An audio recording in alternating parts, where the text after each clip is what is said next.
Bereto ndiani? Nditsano. Nditsano wenyu? Ndiya yemebro. Aregedzere kuya kudai. Zita rake riri pana? Ndakatomufonera akataura.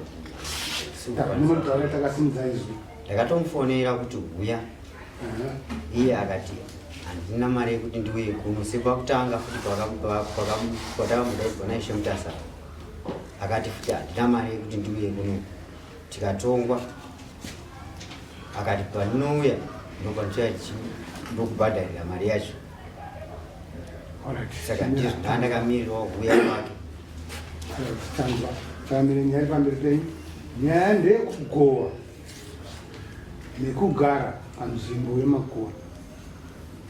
Nenembo dzako kuti pane mari yedara utaura daro ndisabhuku wenyu muraja tara kuna madziwa munyaradzvi.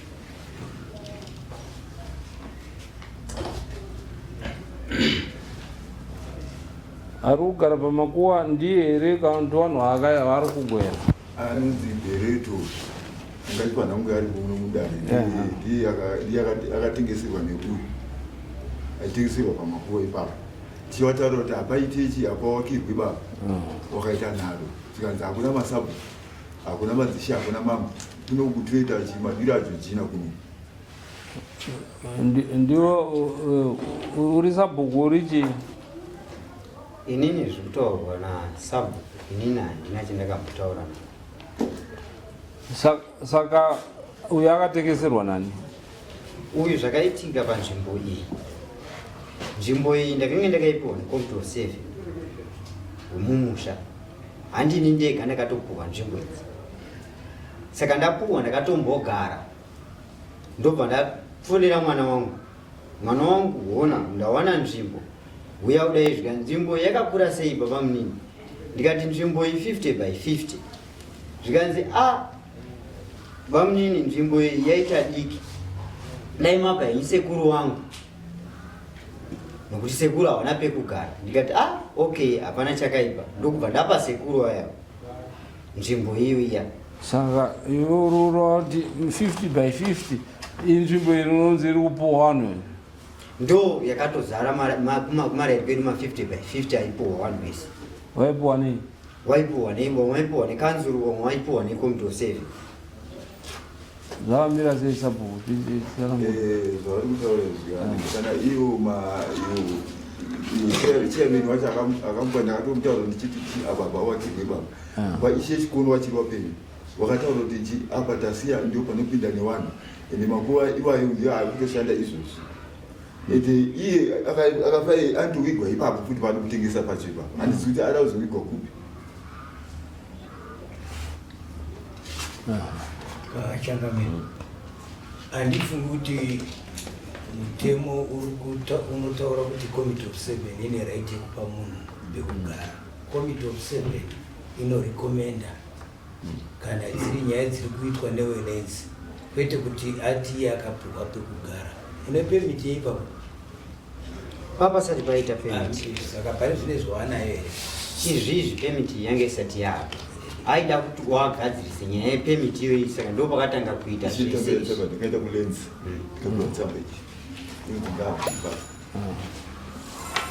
mazira atinoita idzwa muchina hakuna zvakadaro kutaurwa kunzi museise wamaba muchiita izvozvo zvokutoita zvitori kunze kwemutemo nokuti hakuna Committee of 7 inonzi ine right yekupa munhu asi kuti Committee of 7 iripo pakurekomenda then wenenzi wouya woona kuti panoita here kana kuti hapaiti saka izvo zvese zvokutaura izvo kutotaura zvokunyema ndo inzwa ndikutaura ndo kuzvitonga kwamuri kuita muchitaura kuti hakuna masabhuku sepoita taura sabhuku ndo zvakutoita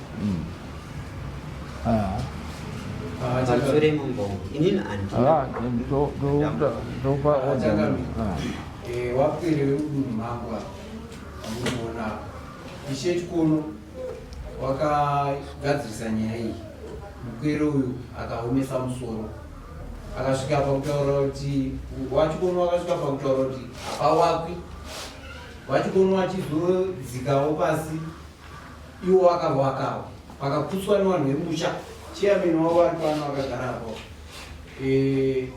wakadaidza mapurisa akauya achida kuti wasungise vanhu vemusha.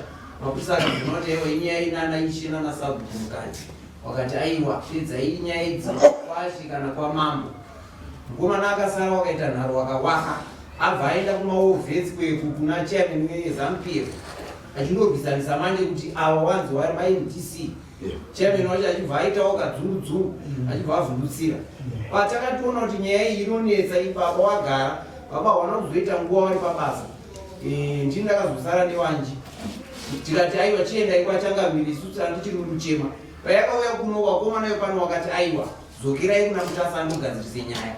Wakadzokazve tikamudaidza murume takataka kuenda kumba kwake chaiko tikamuedza mutaura kuti aiwa ona kuti utorerwe kana kachipfuyo kauinako kana zvoinazvo zvinhu zvakaita gadzirisa munhu uyu kana zvanetsa wakaiya zvinhu zvake enda undomupe pamunda pako kanzvimbo ubve panzvimbo yemakuva iyi anoita seanonzwisisa nguva yacho iyoyo osara woomesa musoro aenda kune chairman uyo ndiye anomufurira takamuzomudaidza kudare rangu hapana chaakabvisa padare takatunga dare sezvamaita izvi hapana chaakabvisa tikagadzirisana tikanyora pasi akasaina murume kuti ndichamupa pamunda pangu obva paakagara pamakuva tiregererei tikamusainisa akasaina zvatakataurirana kuti uzobhadhara mwaka nguva yakati haana kuzodzoka nemari yangu yedare nemari yaidiwa padare haana kubvisa ari papo kusvikira tauya futi kuno nhasi ndo zvauya futi akaita anobva anyepera kusiririsa ikenga akunzeuko anotaura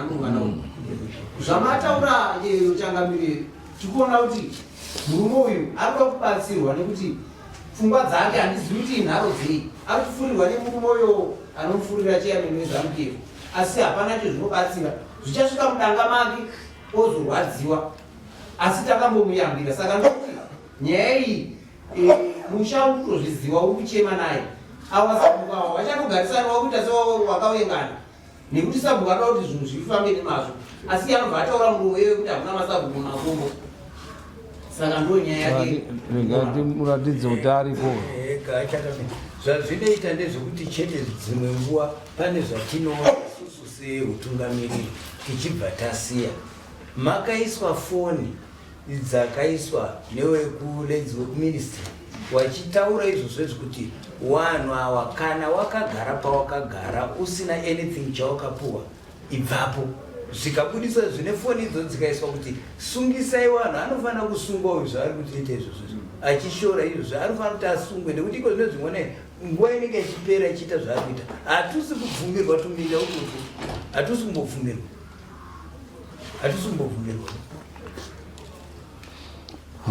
pamusoro pacho wogara pamakuva awaka kusvika papi aripo ipapo pamakuva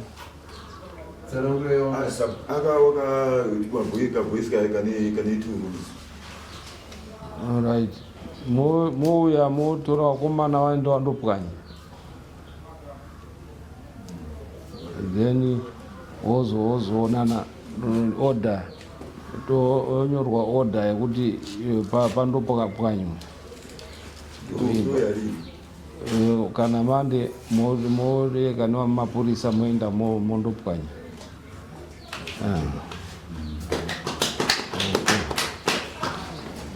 zviro ngazviite zvine order kuti azive kuti madzisha ariko ngapandopwanywa tsamba yamakabva nayo kulenzi anayo here makamupa here ndakamupa haasi kuteerera haana kutomboteerera vatsamba iyo akapinda nayo kuna chairman akutaura naishe Mutasa akapinda nayo iyo chairman akapinda netsamba iyo bengera inini ipo papa pake panouya vakomana vanobva vabata mbudzi yemakosi angu edare then pane uyo asina kuuya vanobata mbudzi 3 dzekusaya kudara handiti akavachangavi nhasi uno ari kutaura kuti haana foni yekusiya chibatiso kwashe ari kutaura iye kwamambo ari kutaura kuti ndakafonera mwana wangu aifona pamuti here ataura futi ndakafonera umwe munhu wakataura foni yacho iri kupi yaanozviona kuti ndekufonawo asi yekusiya pamambo panapa saka munhu itsosi pamusoro foni ndaishandisa yakati tatopedza tatopa judgment hatichadzoki kutaura nyaya dzefoni. Mouya mande motora mapurisa ondopwanya imba yacho, then mabata mbudzi 1 pamba pake nembudzi 3 dzeuyo kusaya kudari. iye wacho akavaka ipapo asidane chaana chipfuyo pamba ipo ikangori kamba ikakuti mudzibata pana iyeyo ende munobate pa 4 ndiye anozomutsvaga. Mubata mbudzi 4 ndiye anozomutsvaga munhu wake ozoreka nekuti ndiye honzeri. Right, yapera. Next makosi imari